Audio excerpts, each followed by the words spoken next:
CPIയുടെ 4 മന്ത്രിമാരെ സർക്കാരിൽ നിന്ന് പിൻവലിക്കുന്നു. LDFിൽ നിന്ന് CPI പുറത്തു വന്നു. ഇതെന്ത് സർക്കാർ, ഇതെന്ത് ഇടതുമുന്നണി എന്നാണ് CPI സംസ്ഥാന സെക്രട്ടറി ബിനോയ് വിശ്വം ചോദിച്ചത്. ശരിക്കും എന്തായിരിക്കും സംഭവിക്കാൻ പോവുക? അല്ല, ഈ ചോദ്യങ്ങളെല്ലാം നല്ല ചോദ്യങ്ങളും പ്രത്യയശാസ്ത്രപരമായി പ്രസക്തവുമായ ചോദ്യങ്ങൾ തന്നെയാണ്. പക്ഷേ CPI എന്ത് ചെയ്യും, CPI എന്ത് ചെയ്യും എന്നുള്ളത് വലിയ ചോദ്യമാണ്. കാരണം CPIയുടെ 4 മന്ത്രിമാരെ പിൻവലിച്ചു. CPI ഇടതുപക്ഷ ജനാധിപത്യ മുന്നണിയിൽ പുറത്തു വന്നു. പിന്നെ CPIക്ക് എന്താണ് ചെയ്യാനുള്ളത്? ഒന്നില്ലെങ്കിൽ കോൺഗ്രസിൻ്റെ കൂടെ ചേരുക, അല്ലെങ്കിൽ BJPയുടെ കൂടെ ചേരുക. ഒറ്റയ്ക്ക് നിൽക്കുക എന്നുള്ളത് CPIയെ സംബന്ധിച്ചിടത്തോളം ആലോചിക്കാൻ പറ്റുന്നൊരു കാര്യമല്ല. കാരണം അങ്ങനെ ഒറ്റയ്ക്ക് നിന്ന് മത്സരിച്ചാൽ, തിരഞ്ഞെടുപ്പാകാനുള്ള മത്സരിച്ചാൽ അവർ നല്ല രീതിയിൽ തോറ്റുപോകും. എന്നുവെച്ചാൽ ഒരു സീറ്റും ഒരു സ്ഥലത്തും കിട്ടാൻ സാധ്യതയില്ല. അതോടുകൂടി CPI എന്ന് പറയുന്ന സാധനം കേരളത്തിലില്ല എന്ന് പ്രഖ്യാപിക്കുന്ന ഒന്നായി ആ തെരഞ്ഞെടുപ്പുകൾ മാറും. ഇപ്പോൾ കോൺഗ്രസിൻ്റെ കൂടെ ചേരാൻ പറ്റുമോ? ഈ വിഷയത്തിൽ കോൺഗ്രസിൻ്റെ കൂടെ ചേരാൻ പറ്റില്ല. കാരണം എന്താണ്? കോൺഗ്രസ് കർണാടകത്തിൽ ഇത് നടപ്പിലാക്കി കഴിഞ്ഞ ഒരു പ്രസ്ഥാനമാണ്. അപ്പോൾ കോൺഗ്രസ് ഈ വിഷയത്തിൽ കോൺഗ്രസിൻ്റെ കൂടെ ചേരുന്നതിന് ഒരു പ്രസക്തിയില്ല. കാരണം ഈ വിഷയത്തിൽ അവർ ആൾറെഡി നടപ്പിലാക്കി കഴിഞ്ഞാണ്. പിന്നെ BJPയുടെ കൂടെ ചേരാൻ പറ്റില്ല. കാരണം BJP ആണ് ഇത് നടപ്പിലാക്കാൻ നടക്കുന്നത്. അപ്പോൾ ഈ വിഷയത്തിൽ CPIക്ക് എതിർപ്പ് പ്രകടിപ്പിക്കാം, പക്ഷേ മറ്റൊന്നും ചെയ്യാനായിട്ട് കഴിയില്ല എന്നാണ് എനിക്ക് തോന്നുന്നത്. മറ്റൊന്നും ചെയ്യും എന്ന് നമ്മൾ പ്രതീക്ഷിക്കുന്നതിലും അർത്ഥമില്ല. CPM യഥാർത്ഥത്തിൽ CPIയെ പറ്റിച്ചു. കാരണം ഈ പദ്ധതി യഥാർത്ഥത്തിൽ ഒളിച്ചു കിടത്തുകയാണ് CPM ചെയ്തത്. CPMന് ഇത് പറയാം, CPMന് അറിയാം ഇതൊന്നും ചെയ്യാനായിട്ട് കഴിയില്ല. കാരണം 2020 നാഷണൽ എഡ്യൂക്കേഷൻ പോളിസി വരുമ്പോൾ തന്നെ എന്താണ് കേന്ദ്ര സർക്കാർ അതുകൊണ്ട് ഉദ്ദേശിക്കുന്നതെന്ന് വ്യക്തമാക്കപ്പെട്ടിരുന്നതാണ്. പുതിയ ഒരുപാട് സാങ്കേതിക മാറ്റങ്ങൾ അതിൻ്റെ അകത്തുണ്ടെങ്കിലും അതിൻ്റെ ആത്യന്തികമായ ഒരു കാഴ്ചപ്പാട് എന്ന് പറയുന്നത് ഒരു ഭാരതവൽക്കരണം വിദ്യാഭ്യാസത്തിനകത്ത് കൊണ്ടുവരണം എന്നുള്ളതാണ്. ഭാരതവൽക്കരണം എന്നുകൊണ്ട് ഉദ്ദേശിക്കുന്ന ഭാരതത്തിൽ ജീവിച്ചിരുന്ന പ്രമുഖരായിട്ടുള്ള ദൃശ്യവര്യന്മാരെല്ലാം ലോകത്തുള്ള എല്ലാ ശാസ്ത്രജ്ഞന്മാരെക്കാളും മികച്ച ശാസ്ത്രജ്ഞന്മാരായിരുന്നു എന്നതാണ് അവരുടെ വാദം. ഇപ്പോൾ കണ്വാദ മഹർഷി എന്ന് പറയുന്നത് കണം എന്ന് പറഞ്ഞതിനിടയിൽ ആറ്റം, ഈ ആറ്റം കണ്ടുപിടിക്കുന്നതിൻ്റെ ആദ്യത്തെ വക്താവ് അദ്ദേഹമായിരുന്നു എന്നാണ് അവർ വാദിക്കുന്നത്. ഇപ്പോൾ 1800 ജോൺ ഡാൾട്ടൺ ആറ്റം എന്ന് പറയുന്ന ഒരു കൺസെപ്റ്റ് കൊണ്ടുവരും. അതിക്ക് മുമ്പ് തന്നെ കണ്വാദ മഹർഷിക്ക് കണം എന്ന് വെച്ച പാർട്ടിക്കിൾ ആണ് ലോകത്തെല്ലാ വസ്തു നിർമ്മിക്കുന്നതിൻ്റെ അടിസ്ഥാനം എന്നുള്ള കാര്യം പറയാനായിട്ട് കഴിഞ്ഞിരുന്നു.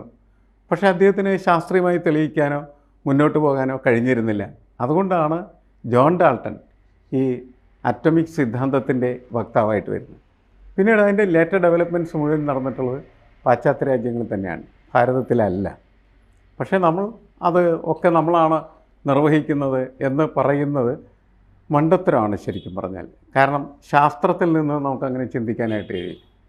ശാസ്ത്രം ഭാരതത്തിൽ നിന്നാണോ അതല്ലെങ്കിൽ പാശ്ചാത്യ നാടുകളിൽ നിന്നാണോ വളർന്നത്, വികസിച്ചത് എന്നുള്ള ചർച്ചയ്ക്കൊരു പ്രസക്തിയില്ല.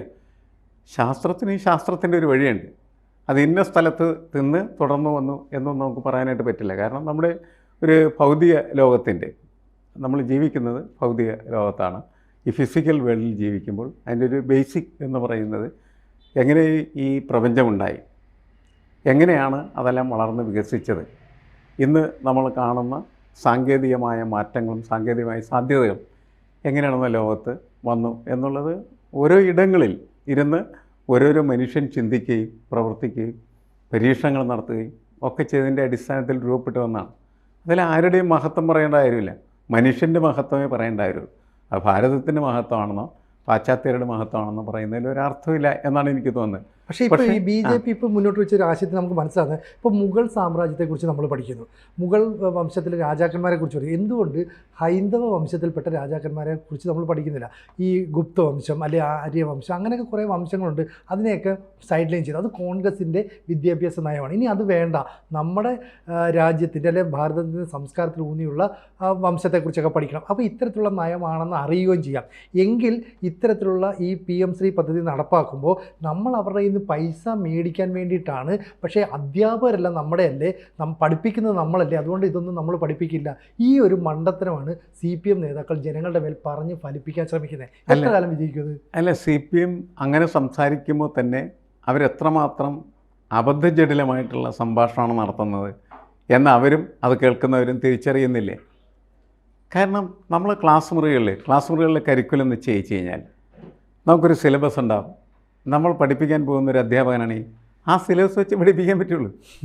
ആ സിലബസ് പോലും മര്യാദക്ക് പഠിപ്പിക്കാനായിട്ടുള്ള ആവശ്യമായ ട്രെയിനിങ് ഒന്നും നമ്മളുടെ ഇപ്പോൾ അധ്യാപകർക്ക് പോലും ലഭ്യമല്ല എന്നുള്ളതാണ്. അത്ര മോശമാണ് നമ്മളുടെ ഒരു ടീച്ചിങ് പ്രൊസീജിയർ എന്ന് പറയുന്നത്. അപ്പോൾ നമ്മുടെ അധ്യാപകർ എന്ന് പറഞ്ഞാൽ ആരാണത്? അവർക്ക് എന്താണ് സവിശേഷത, എന്താണ് അറിവുള്ളത്, എന്ത് വിവരമാണ് അവരെ മുന്നോട്ട് നയിക്കുന്നത്? അവർക്ക് പ്രത്യേകിച്ചൊന്നും കോൺട്രിബ്യൂട്ട് ചെയ്യാനായിട്ട് കഴിയില്ല. നമുക്ക് ക്ലാസ് മുറിയിൽ പോയി പഠിപ്പിക്കുന്ന സമയത്ത് ഒരു സിലബസ് ഉണ്ട്. ആ സിലബസ് വെച്ച് നമ്മൾ പഠിപ്പിക്കും. നമ്മളിപ്പോൾ ആറ്റത്തെക്കുറിച്ച് പറയുന്നു, ആറ്റത്തെക്കുറിച്ച് നമ്മൾ പഠിപ്പിക്കാൻ തുടങ്ങുന്നു. അപ്പോൾ ആറ്റത്തിൻ്റെ അതെങ്ങനെയാണ് അതിൻ്റെ വികസനം, ഇപ്പോൾ ജോൺ ഡാൾട്ടണിൽ നിന്ന് പിന്നെ അത് എങ്ങനെയാണ് വളർന്ന് വികസിക്കുന്നത് എന്നതിന് നമുക്കൊരു ചരിത്രമുണ്ട്, ഹിസ്റ്ററി ഓഫ് സയൻസ്. ആ ഹിസ്റ്ററി ഓഫ് സയൻസാണ് നമ്മൾ പഠിപ്പിക്കേണ്ടത്. അതല്ലാതെ അധ്യാപകന് തോന്നിയ കാര്യങ്ങളൊന്നും ക്ലാസ് മുറിയിൽ പോയി പഠിപ്പിക്കാനായിട്ട് പറ്റില്ല. അതറിയാത്ത പോലെ ഇവർ സംസാരിക്കുന്നത് എന്തൊരു മണ്ടത്തരാണ് എന്ന് എനിക്കറിയില്ല. ഇപ്പോൾ സിലബസ് എന്താണോ ആ സിലബസാണ് നമ്മൾ പഠിപ്പിക്കുന്നത്. ഇപ്പോൾ മൗര്യവംശത്തെക്കുറിച്ച് പഠിപ്പിക്കാനാണ് സിലബസ് എങ്കിൽ അത് പഠിപ്പിക്കും. മുഗളന്മാരെക്കുറിച്ച് പഠിപ്പിക്കാനാണ് സിലബസ്, മുഗളന്മാരെക്കുറിച്ച് പഠിപ്പിക്കും. അശോകനെക്കുറിച്ച് പഠിപ്പിക്കാനുള്ളതാണെങ്കിൽ അശോകനെക്കുറിച്ച് പഠിപ്പിക്കും. ഇതിൻ്റെ ഏറ്റവും രസകരമായ കാര്യം, നമ്മൾ ഈ 10ാം ക്ലാസ് കഴിഞ്ഞാൽ പിന്നീട് നമ്മൾ സെഗ്മെൻറ്റഡാണ്. 10ാം ക്ലാസ് വരെയാണ് എല്ലാ വിഷയങ്ങളും നമ്മൾ പഠിക്കുന്നത്. ചരിത്രവും അതേപോലെ സാമൂഹ്യ പാഠവും മറ്റെല്ലാ കാര്യങ്ങളും ഒക്കെ പഠിക്കും. അത് കഴിഞ്ഞാൽ പിന്നെ നമ്മൾ ഓരോരോ വിഷയം പ്രത്യേകമായിട്ട് സെലക്ട് ചെയ്ത് പഠിക്കുകയാണ് ചെയ്യുന്നത്. നമുക്ക് ശാസ്ത്രം പഠിക്കണമെങ്കിൽ നമ്മൾ ആ രീതിയിലുള്ള ഗ്രൂപ്പുകൾ തിരഞ്ഞെടുക്കുന്നു. നമുക്ക് ചരിത്രമാണ് പഠിക്കുകയെന്നുണ്ടെങ്കിൽ നമ്മൾ ചരിത്രത്തിൻ്റെ വഴികളിലേക്ക് പോകുന്നു. രാഷ്ട്രമീമാംസ, പൊളിറ്റിക്സാണ് പഠിക്കുന്നത്, നമ്മൾ അങ്ങോട്ട് പോകുന്നു. ബിസിനസ് സ്റ്റഡീസ് ആണ് പഠിക്കേണ്ടെങ്കിൽ അങ്ങോട്ട് പോകുന്നു. കൊമേഴ്സ്, അക്കൗണ്ടൻസി, അങ്ങനെ എല്ലാ മേഖലകളിലേക്കും നമുക്ക് ഇന്ന് സ്പെഷ്യലൈസേഷൻ ഉണ്ട്. 10ാം ക്ലാസ് വരെയാണ് നമ്മൾ സ്പെഷ്യലൈസേഷൻ ഇല്ലാതെ പഠിച്ചു വരുന്നത്. സ്പെഷ്യലൈസേഷൻ ആയിക്കഴിഞ്ഞാൽ പിന്നെ ഓരോ വിഷയത്തെക്കുറിച്ച് മാത്രമാണ് നമ്മൾ പഠിക്കുന്നത്.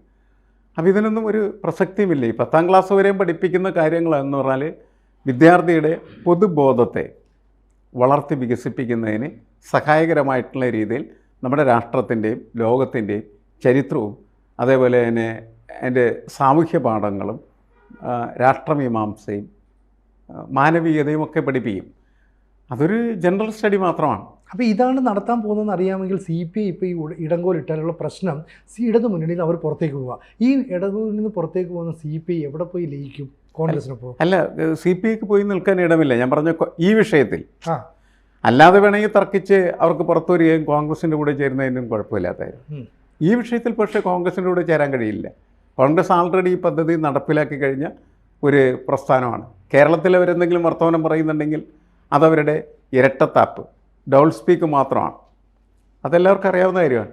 കോൺഗ്രസിൻ്റെ കൂടെ ചേർന്നിട്ട് CPMനെ തള്ളി സംസാരിക്കാനായിട്ട് ഈ വിഷയത്തിൽ CPIക്ക് സാധ്യമല്ല.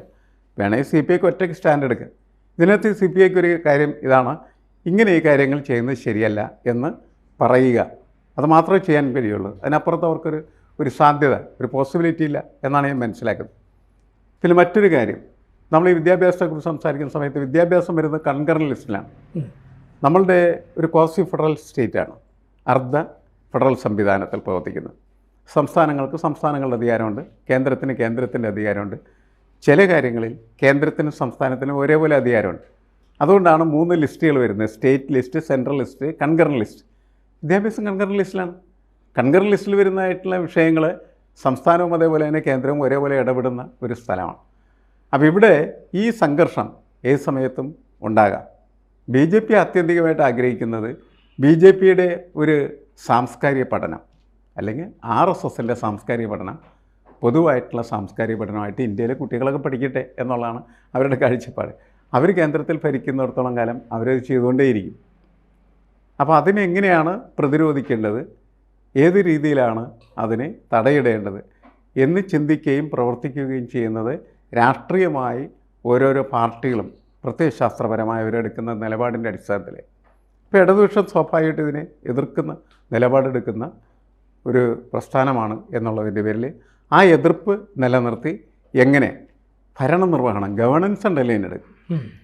ഗവേണൻസ് ഉണ്ട്. നമ്മളുടെ നികുതിയാണ് നമുക്ക് ഫണ്ടായിട്ട് വരുന്നത്. അത് വേണ്ട എന്ന് നമ്മൾ തീരുമാനിക്കാൻ പാടില്ല. പക്ഷേ കീഴടങ്ങി അവരുടെ കാല് തക്കി അത് വാങ്ങി ഉപയോഗിക്കുമ്പോൾ സ്വാഭാവികമായിട്ടും ഇടതുപക്ഷമൊക്കെ അതിനെ ശക്തമായിട്ട് എതിർക്കും. ഇപ്പോൾ കേരളത്തിലെ പിണറായി സർക്കാർ, ശിവൻകുട്ടി എന്ന് പറയുന്നതായിട്ടുള്ള വിദ്യാഭ്യാസ മന്ത്രി ഒക്കെ നേരിടുന്നത് ഇടതുപക്ഷ പ്രത്യയശാസ്ത്ര ധാരയിൽ നിന്ന് എങ്ങനെ അവർക്ക് കാര്യങ്ങൾ ചെയ്യാനായിട്ട് കഴിയും എന്ന ഒരു അന്വേഷണത്തിൽ അവർ വീണുപോയിരിക്കുന്നു, അല്ലെങ്കിൽ അവിടെ പരാജയപ്പെട്ടിരിക്കുന്നു. അപ്പോഴാണ് ഗോവിന്ദൻ മാഷ് പറയുന്നത് നമ്മൾ ഭരണം നടത്തുന്നത് ബൂർഷ്വ ഭരണ സംവിധാനത്തിനകത്താണ്, സാമ്രാജ്യത്വ ഭരണ സംവിധാനത്തിനകത്താണ്. അതിനകത്ത് വലിയ പരിമിതികളാണ് ഉള്ളത്. ഇടതുപക്ഷ ആശയങ്ങളോ പ്രത്യയശാസ്ത്ര നിഷ്ഠകളോ ഒന്നും അവിടെ സാധ്യമല്ല. അതുകൊണ്ടാണ് ഞങ്ങളിങ്ങനെ കീഴടങ്ങുന്നത് എന്നാണ് അദ്ദേഹം പറഞ്ഞുകൊണ്ടിരിക്കുന്നത്. അതൊരു കീഴടങ്ങലാണ്, പരാജയമാണ്. ഗവേണൻസിൻ്റെ ഭാഗമായിട്ട് ചിലപ്പോൾ അതൊക്കെ ചെയ്യാനായിട്ട് അവർ നിർബന്ധിതരാകും. എങ്കിലും അവരോട് എപ്പോഴും ചോദിക്കും, നിങ്ങൾ എന്തിനാണ് ഈ 1500 കോടി രൂപയ്ക്ക് നിങ്ങളുടെ പ്രത്യയശാസ്ത്രത്തെ അടിയറ വെക്കുന്നത്, അല്ലെങ്കിൽ നിങ്ങളുടെ രാഷ്ട്രീയ കാഴ്ചപ്പാടിനെ അടിയറ വെക്കുന്നത്? അത് CPI ഇങ്ങനെ ചോദിച്ചുകൊണ്ടിരിക്കും എന്നല്ലാണ്ട് CPIക്ക് പ്രത്യേകിച്ചൊന്നും ഇതിനകത്ത് ചെയ്യാനില്ല എന്നാണ് എനിക്ക് തോന്നുന്നത്. പക്ഷേ അവരിങ്ങനെ അതിൽ പ്രതിഷേധ ശബ്ദം ഉയർത്തിയതിൻ്റെ ഫലമായിട്ട് CPMനെ വലിയ ഒരു ഒരു ഡിലമയിൽ എത്തിച്ചേർക്കാനായിട്ട് കഴിയും.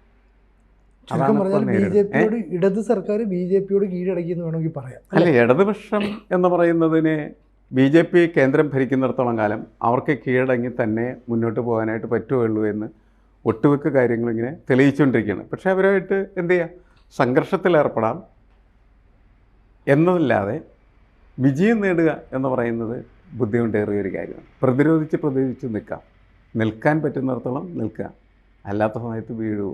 അതാണ് സംഭവിക്കുന്നത്. സ്വാഭാവികമായിട്ട് ഇതാണ് ഇപ്പോൾ നടക്കുന്നത്. പക്ഷേ ആശയപരമായിട്ട് വീഴാതിരിക്കാനായിട്ട് അവർ ഒരു പ്രതിബദ്ധത കാണിക്കേണ്ടതാണ്. അതവർക്ക് കഴിഞ്ഞിട്ടില്ല. കൂടുതൽ വാർത്തകളും വിശേഷങ്ങളും നിങ്ങളിലേക്ക് എത്താൻ ABC മലയാളം സബ്സ്ക്രൈബ് ചെയ്യുക, ബെൽ ബട്ടണും അമർത്തുക.